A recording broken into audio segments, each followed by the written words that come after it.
Hello, hello, hello, hello. Good morning. Oh, hello and welcome everyone. So, I'm back. Fully back to reality na ako ngayon. So guys, no matter where you are tuning from right now, good morning, good afternoon, good evening sa inyong lahat. And I'm on live today.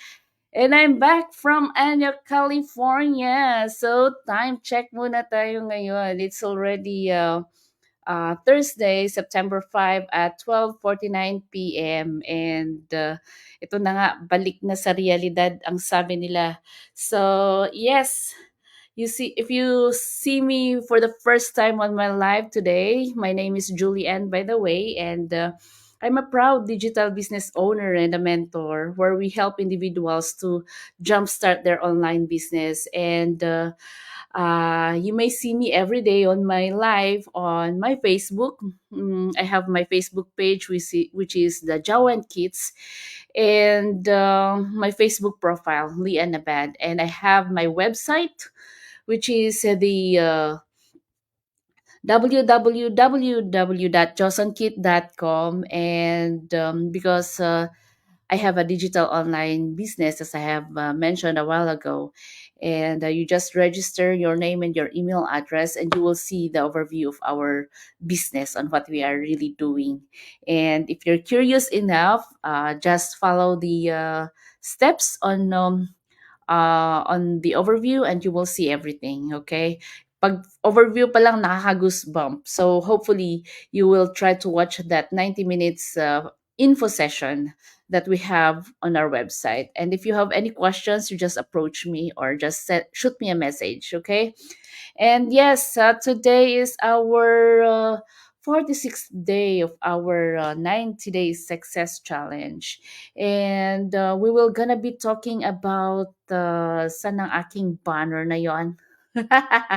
We will gonna be talking about, there you go, encouraging to share sibling triumphs. So, yes, back to the topic naman tayo ngayon, which is yesterday I've talked about or giving tips on child parent or parent child relationship, and I've talked yesterday as a child naman kasi I think everyone was talking about being a parent. And since I'm not a parent, I just shared about kung ano ba ang kulang nung bata ako nung sa between my relationship between me and my parents. So that's a good tip though, yeah. Kasi yun naman talaga ang mga realities, 'di ba? Yung i-share mo kung ano ba talaga ang totoo. O, 'di ba? So, yeah. So, that's the one that I've shared yesterday. And today, we're gonna be talking about triumphs. So ano nga ba ang triumphs? So, triumphs are the achievements or wins, small wins, or ano ba, mga opportunities na experience. So encouraging to share sibling triumphs. Being open to my siblings, they were able to share what are they encountering or what's going on with their lives. So sharing those things that are going to their lives is a good thing, and nakaka-encourage siya, nakaka-build ng confidence, and it inspires and motivates each other, and it reduces burnout. So kapag share mo yung mga triumphs, mga mga experiences mo, yung mga small wins, kahit na yung mga small wins mo or experiences, those are still triumphs. Kahit na failure yun or success, it's still a triumph, right? So bakit natin share ang ating mga triumphs sa ating mga kapatid or parents? It's because it builds confidence, it inspires and motivates, 'di ba?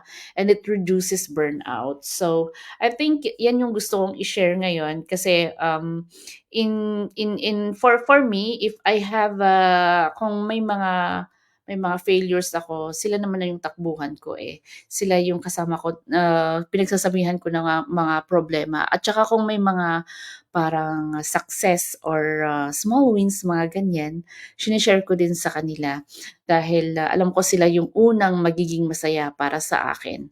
'di ba? So those were, yun yung ano, kaya nung nag-join ako sa aking business and I saw that it's a good opportunity and it's a good one to have, especially it's a long term.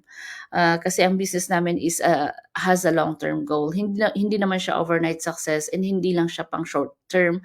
It is really a long term goal because at the end of the day or at the end of your business, iisa lang yung patutunguhan nun. Isa ang patutunguhan which is yung fixed income and that is our very, very goal to have that, fixed income.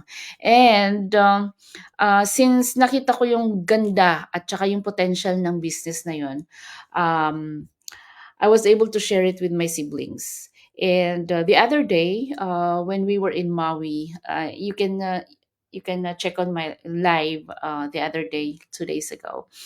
I was able to share it with my sister and, since nahihiya pa siya, hindi pa siya nag-hi hello lang sa aking live but, she's with me on my, business, on my digital business because I saw the potential and I shared it to her and then, she wants it too. So yun yung mga dapat mong mga i-share sa mga kapatid, hindi lang mga failures or mga kalungkutan ng buhay but also your successes, right? And if you saw that it's a real good fit or good potential, na magbe-benefit ang mga kapatid mo. Hi! Hi, Eddie! Hello, hello! Yes, I'm on my live today and we have this challenge. So this is our 46 of our 90 days success challenge. And I'm sharing, yeah, it's all about sharing, things about our business and everything. Hi! So, so, hey, why won't you join me? I'm always seeing you live. Come on! So so so is it okay? I'm gonna send you a link and then just click it and then share something about siblings being, because I know that you're close with your siblings. So I just want you to, ay, oh, hello. I want you to share something about, your, sharing something about triumphs on between you and your siblings, Eddie. So if it's okay with you, I will, gonna, ask you to join me. Just click the link if you can. Yes. Ayan, and then I'll wait you here backstage. So, so yes. Hi, Julian from Oahu. Hello, Hawaii. Hi. So we're back from Maui, Hawaii. So we enjoyed a lot, and oh my gosh, we will go back. Hi, hi, hi, Jeans. So I'm so sorry about that. Na putol tuloy. So yes. So another triumph that I, enjoyed with my sibling or my sister is, joining this, business. So because I saw the potential and the, benefit of this business because it's a long term and, she's still young. That's why I showed her the business and then told her that hey, maybe this one will you like this business. We are on digital business and we do attraction marketing. And you know what? It's very, very parang contradictory siya sa personality niya kasi she's a very very shy, timid person and, very introvert. And, she does not do also public speaking. Like for me, it's the same thing. I don't do. I don't do public speaking. I don't, do go lives and I don't I share videos, I share, pictures on my Facebook just to share it or just to share it so that our families back home can see what we are doing, that we are okay, that we are happy. But doing this go live is not on my my line. So so when I showed her the business, she likes it. She joined despite of having this personality na introvert and, nahihiya sa camera, sa harap ng camera, she still joined because she saw the beauty of the business. She knows that she will benefit from it at the end. Kaya siya nag-join. So shout out lang muna sa mga ano kasi baka hindi ko makita itong mga mga friends na nag hi hello. So Yes, and then when she joined, itong mga ibang kapatid ko because, yeah, we care for each other naman and we share each other. We are open to each other and share things, share some stuff at saka pinag-uusapan namin yung mga bagay-bagay. They were also surprised how come my sister joined, and they're thinking that maybe it's a scam or it's not legit at all.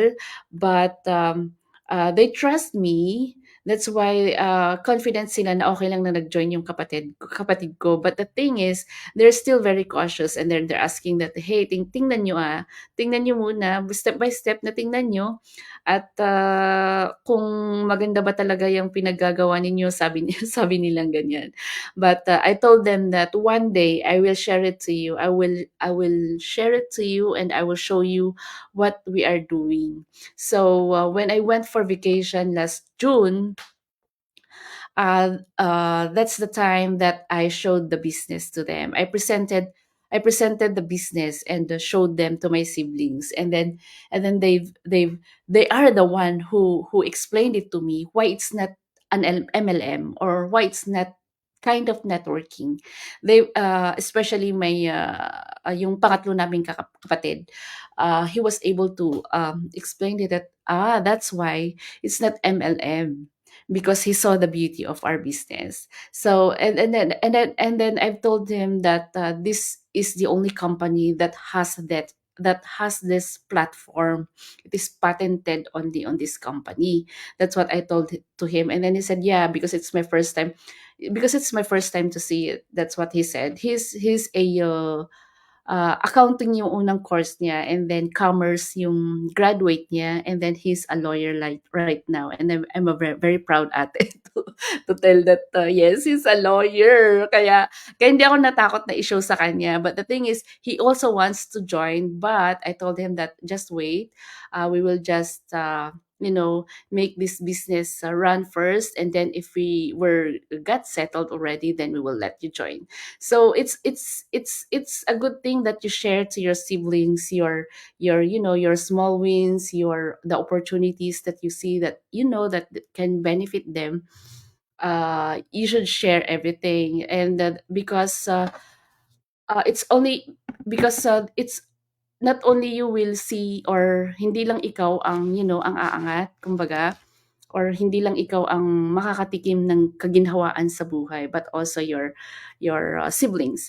Like for this business there's a lot of we have business partners who have who didn't share the business to their family. They just did the process or the system wherein they just did the attraction marketing and digital marketing. But going that when their family saw that kind of their business and they are thriving and they are nakikita na nilang success ng mga kapatid nila, doon na sila naging curious na they ask, hey, how come you haven't shared this business to us? So for me, sharing is a good thing, especially this kind of business. If they will listen, it's a good thing. But if not, don't force them. Just let them see or let them watch first what you do, and then they will darating at darating din yung time na makikita nila yan. 'Di ba? Na makikita nila at mararamdaman nila na maganda pala yung business ng ate ko or maganda pala ang business ng kapatid ko, o 'di ba? Or maganda pala yung business ng best friend ko. So it's okay that if you once you've shared um, and they didn't say anything, don't force them. Just it's okay to share and then let them pag nakinig sila, good thing. Pag hindi, it's okay. At least you've shared them. So that at the end of the day, they will not say na you haven't shared anything. O, di ba? Kasi nakaka-guilty din yun na ikaw na ang umangat and everything. Tapos, hindi mo shinare or hindi mo sinabi sa mga kapatid mo, they will feel bad also, 'di ba? So it's a good thing to share and then let them kung ano ang decision nila. So yun ang gusto kong sabihin ngayon or i-share ngayon kasi it's all about triumph. And since I'm not a parent because we're supposedly we're gonna be talking about parent encouraging parents to share their triumphs. But for me, I'm sharing about uh, sharing about triumphs as a siblings naman ngayon. So, yun ang gusto kong sabihin. And yeah, the latest or the recent one that triumph that I have was, yeah, my sister is joining me in this business, and she's enjoying the journey. And the good thing is, we're doing this business together. And kasi sabi nila, usually kapag may business, laging nagiging hidwaan ng mga magkakapatid or magkakapamilya, or if it's not family, friends, 'di ba? But here in the business, yung kagandahan dito sa business namin is we really work at each other, and then we really make sure that we help each other. So, yun yung kagandahan. Kaya lahat dito umaangat lahat, hindi lang ikaw. Depende lang talaga kung anong effort ang ibibigay mo. But having this kind of business makes us yung work together, and having this team, yung team, the influencers, which is I'm very very proud of, and I'm very very thankful of, because they are very very hyperactive, very helpful, very supportive, and having this big community also that is very supportive.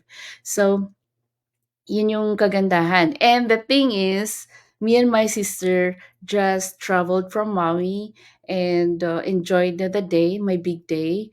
Yun yung kagandahan, because yung isang potential ng business is another tax write-off. Lahat ng mga expenses mo when you do travel and do the business at the same time. So that's the thing. You can do this business on a remote place. Um, Enjoying life at the same time bonding with the family. So that's the beauty of it. And this is na tamang-tama lang sa aming topic ngayong week, which is about family, about parenting, about siblings. So it's really about family and family time. So which is, if you're really really really looking for a chance, a business that would encourage, or that would boost your relationship with your family, because due to time constraints, and due to financial problem, time, you don't have any more time. This one would is a good fit for you, or it will work for you, because it working at the same time with this business, even if you're on vacation, you can do it at the same time while earning. And then that's the time that you can also enjoy your family time. You can be with them while earning, enjoying time with them, bonding with them. So that's the beauty of it, and that is one of the reason why I engage into this business, because it really, sooner or later, it will give me a time freedom. I'm not there yet, because I'm still working it as a side hustle.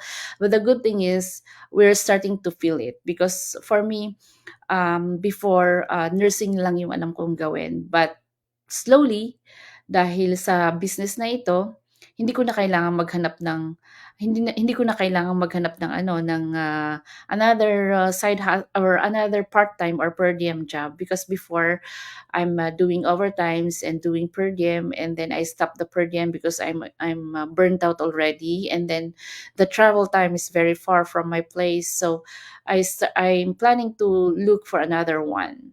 And good thing that I saw this business through a friend, and I jumped in right away, because I know that working with this business, it will give me later on a time freedom. And the good thing about this is, you're not only working for your time freedom, you're also um, working on your retirement, because at the end of the day, or at the end of this business, you will end up having a fixed income. And that fixed income alone is only the minimum that you will be having. There will be a lot of benefits under it. So if you're curious enough, just check it on my website, or ask me more. You can send me just a message, and then we can talk about it, and I will show, or I will guide you how to check everything, to see the black and white, or the blueprint of our business. So that's the beauty of it. That's why I joined this one. It's because of no more, especially for us nurses, we're always working in the hospital.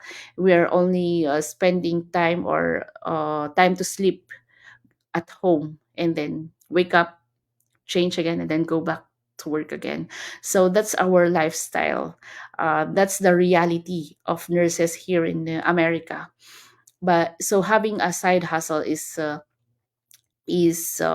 way to have or to get that time back that we've missing, right? So that is why I'm sharing this business. So because sharing is a blessing.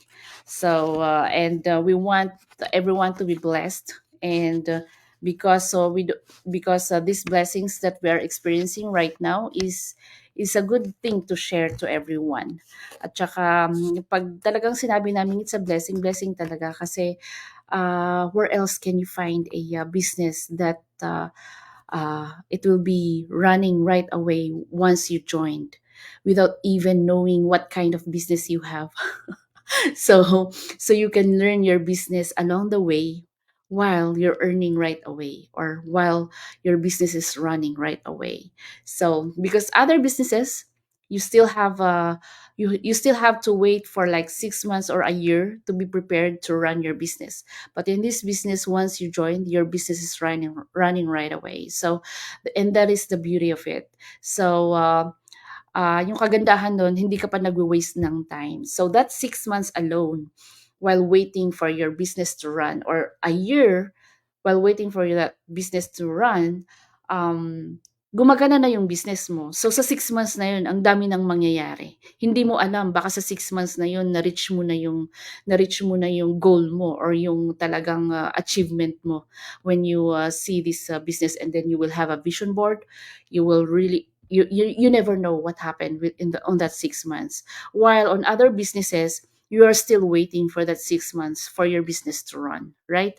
So this is the good thing about it. Once you've joined, voila, your business, you already have your business. So that's the one that I want to share. And then don't worry about not knowing or kasi ako din naman I haven't learned anything when I joined the business. I don't, as in zero, as in blanco, wala akong alam.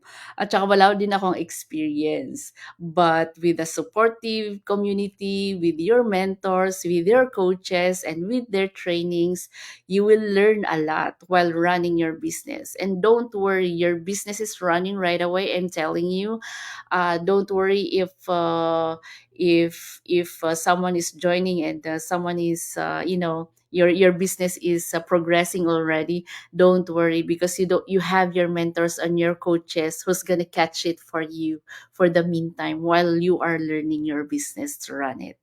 So yun yung kagandahan ng business na ito. At saka ano pa ba ang magandang i-share, because sharing triumphs are really, really, really a blessing. Ano pa ba?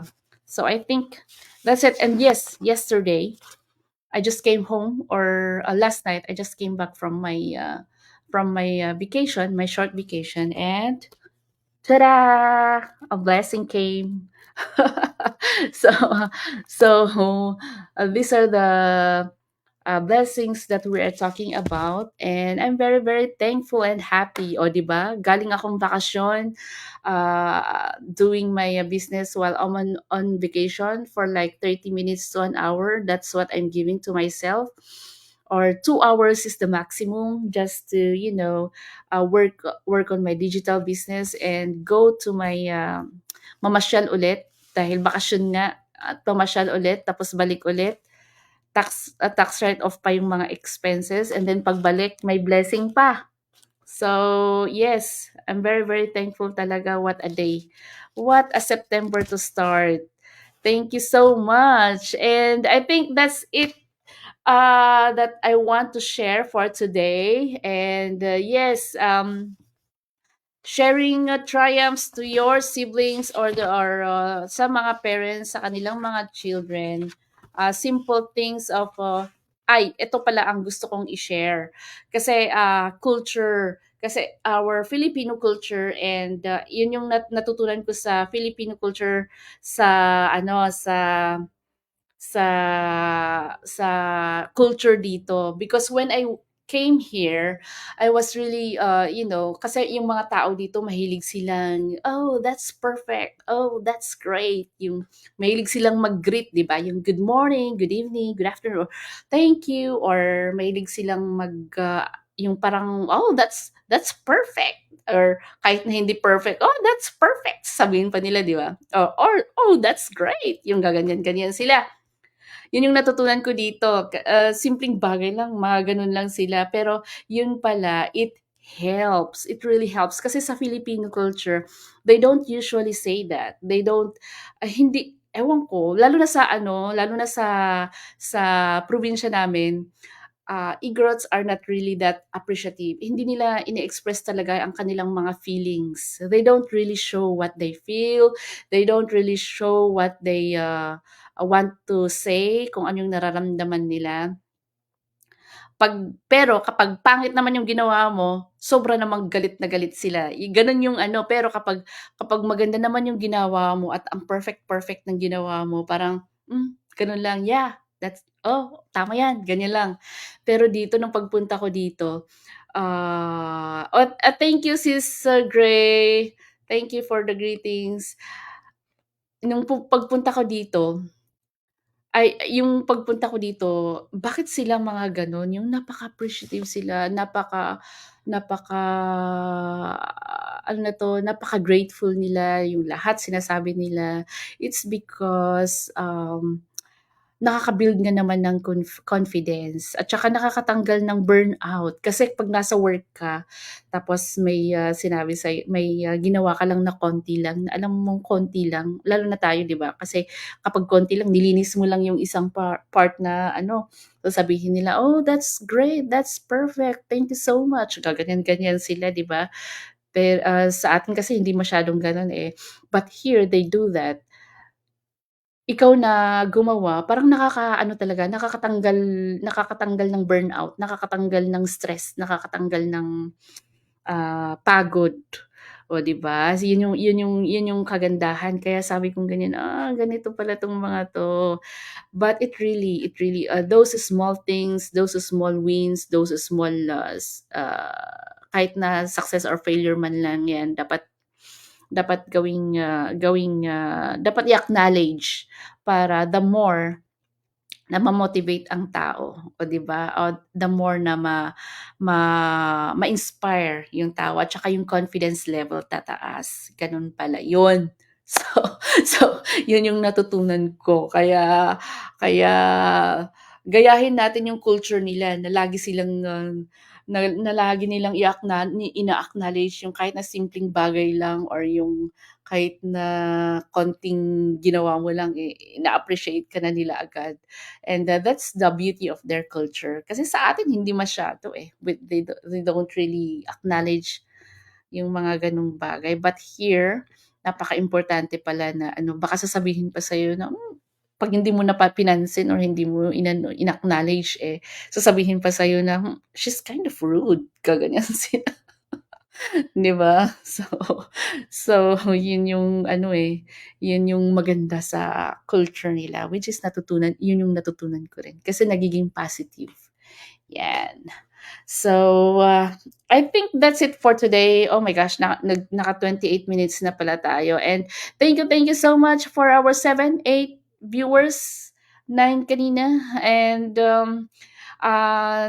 thank you so much for coming into my live. At hindi na lumabas yung ano, yung gusto kong isama sa live. Um, Eddie Eddie that I mentioned a while ago, he's a co-worker in Qatar, and he came here in the US, and he is in Florida. And uh, ang dami sana niyang share regarding impromptu sana.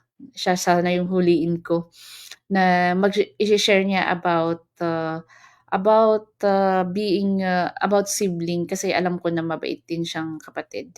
at sobrang napakabait na kapatid. And yes, so yun lang. And thank you so much. And yes, shout out nga pala kay Donna. Happy birthday po. Donna is a good friend of mine, and she's celebrating her birthday out of the country. Wow, sa Greece naman siya. Dream destination daw niya. And congratulations, and ay congratulations tuloy, happy birthday. Tingnan mo nga naman. Happy birthday. And yes, if you are curious enough on what business we have, so don't forget to register your name and your email address. My website is www.josonkit.com to watch the free info session. And today is Thursday. So we invite everyone to watch the free webinar or free info session at 5 p.m. PST, 7 p.m. EST, and 8 p.m. EST. So, yes, kindly watch the that is live webinar. So, at www.josonkit.com, just enter your name and your email address. And thank you so much. And I'm signing off. My name is Julianne again. And I'm a proud digital business owner and a mentor where we help individuals to jumpstart their online business. So, thank you guys, and hope to see you again tomorrow on my 46th day of Go Live. So, thank you so much, and have a blessed, wonderful day to everyone. Aja, keep going. And yes, just check on my website. Thank you. Bye bye.